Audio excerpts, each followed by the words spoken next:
We're continuing with the theme which I entitled The Cross in My Life.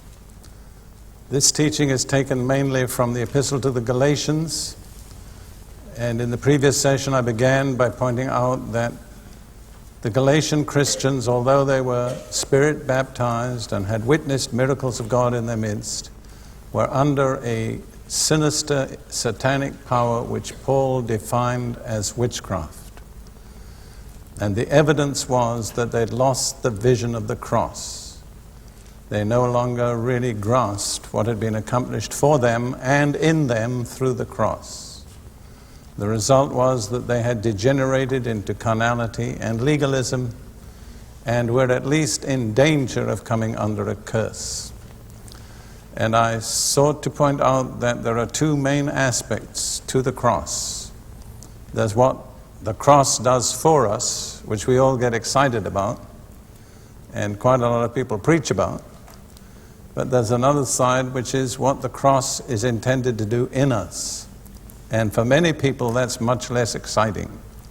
And I think a lot less is said about it. And I would suggest to you the results of that not being taught are manifest in the church today. In fact, without going into a lot of details, we have seen a lot of sad scandals and problems recently in the church, in the United States and other nations. And I would say every one of those problems goes back to the root cause that the work of the cross was not effective in the lives of the people involved. In fact, I think in a way that's the root of all our problems in the Christian life. That we don't avail ourselves of the provision God has made for what the cross is intended to do in us. And I said also the remarkable thing about Galatians is it not merely pinpoints the problem, but it states the solution. And the solution is a fivefold deliverance which is provided for us through the cross. And in the previous sessions we looked at the first two deliverances. Galatians 1 verse 4, deliverance from this present evil age. May I just ask a question, because it interests me. I'm not trying to pinpoint anybody, but for how many of you was that a new thought, that we've been delivered from this present evil age? Would you just raise your hand so that I can see? Well, that's really the majority of the people here. I expected it would be that way. I'd have to say this is a truth that the Lord led me to individually. I don't think I've ever heard anybody else preach it. I'm not saying it's never been preached. I'm sure in the days of the Puritans and probably in the days of Wesley and other revivals, this truth was probably central. That's why they had revival. And really there never will be revival without this truth, not genuine revival, because the things that are dealt with in us by the cross are the things that hinder revival. So the first deliverance was from this present evil age. The second deliverance, how many of you can remember what that was? From the law. That's right. And that was one which shocked some of you. I do want to say again emphatically, I am not talking about civil law. I'm not talking about the law of the nation. I'm talking about the law only as a means of achieving righteousness with God. I personally believe the New Testament teaches that basically, with a few exceptions, Christians are obligated to be law-abiding people. The only exceptions would be where the civil law conflicts with our duty to God, in which case our duty to God must come first. All right, now there are three more deliverances that I want to deal with in this session. The next one is in the verse following deliverance from the law. Galatians 2:20. Galatians 2:20, Paul says, I have been crucified with Christ. It is no longer I who live, but Christ lives in me. And the life which I now live in the flesh, I live by faith in the Son of God, who loved me and gave himself for me. And notice again, it's the sacrifice of Jesus on the cross that provides this deliverance. Now, what is it that is dealt with in verse 20? And you can answer not just in one word, but in one letter. I, that's right. The old ego. You know, ego is the Latin word for I. I think this is as important as any deliverance that's mentioned in Galatians.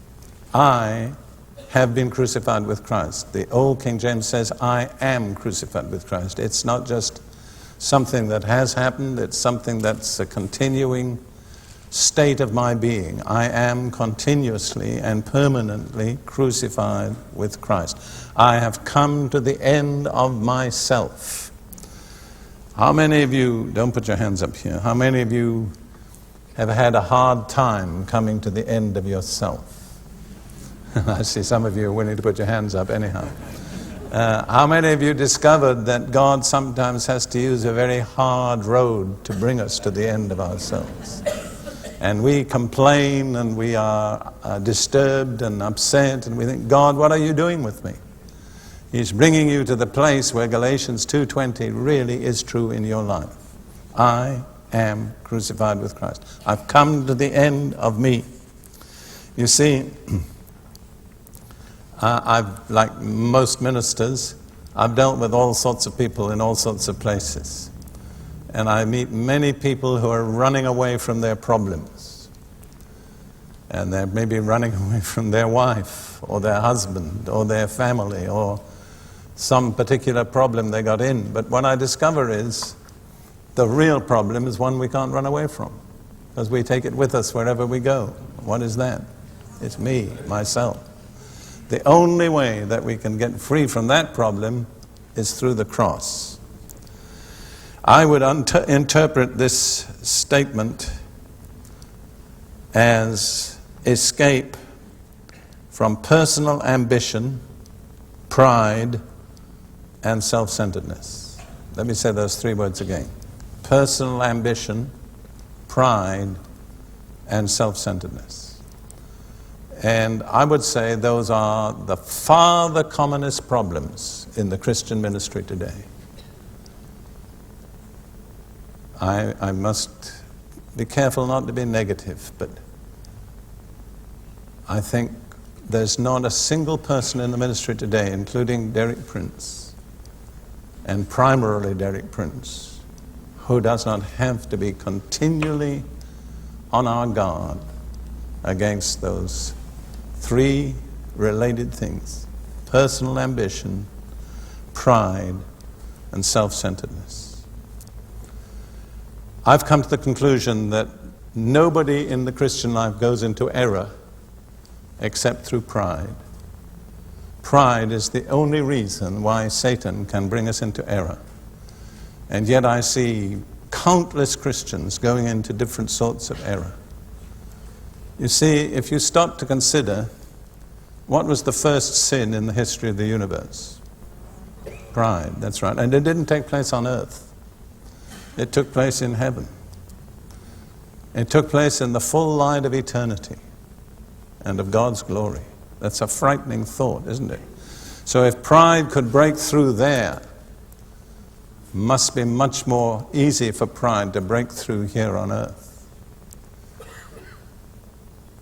Somebody said this to me once, and I think it's worth bearing in mind. Pride is a sin about which Satan never makes you feel guilty.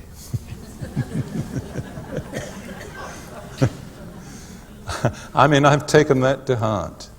And you see, when it comes to self-centeredness, I'm being very open with you.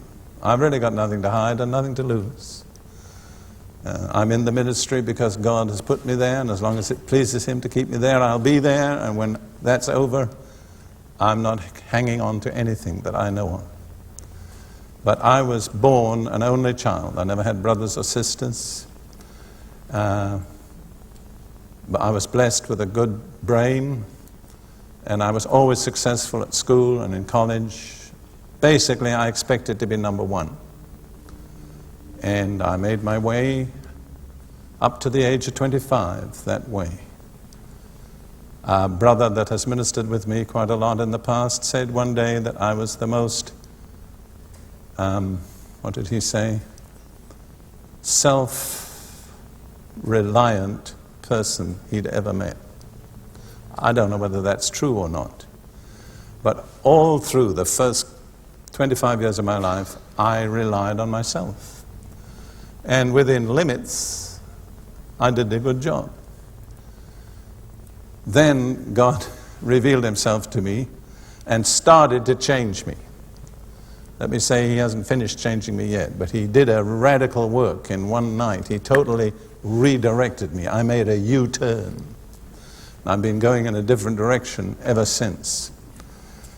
But God, I'd have to say, has a sense of humor, because I had no idea what his plan for my life was, but about 4 or 5 years after I was saved, I was married to a Danish lady in Jerusalem who had a children's home. And not only did I get a wife, but I got 8 daughters in one day. Now, girls were a strange, remote race to me. And so if you could ever think of anybody less qualified by background than me for that position, you'd have to look a long way. And all through this, I realized for years God has been dealing with my self-reliance. I'm one of those people, every time I'm confronted with a problem, my first reaction is, what am I going to do about it? Thank God I've come to the place where I quickly say, that's not the point. What is God's answer? But it's taken a long while for me to get there.